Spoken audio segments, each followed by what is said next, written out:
Welcome to the last breakfast. Please enjoy the video. You already have the file open, so begin by selecting the column you want to search and a dedicated vertical range for your terms. You will type each keyword into that range, one per cell, because functions work best with arrays. Next, decide whether you want to return entire rows or only match cells. This affects the formula you pick. Once done, move to a blank area for results and prepare to enter a filter or helper formula that matches any of those terms. Now construct the core test.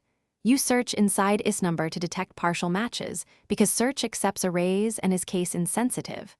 Then collapse per term results into a single AnyMatch flag with mmult, isNumber, search term range, target range, transpose column term range 0, 0 or use SumProduct isNumber, search term range, target range, 0 for single column checks. Once you have that logical array, feed it to filter to return matching. Finish by inserting the filter formula into your results area and make sure the spill range is clear so results can expand. If you're on an older Excel without filter, convert the logical array into row numbers with small and index to return matched rows instead. If nothing returns, make sure search terms have no extra spaces, verify you use search versus find for case insensitivity, and confirm range references are correct. Trimming data and using wildcards or partial terms usually fixes most misses.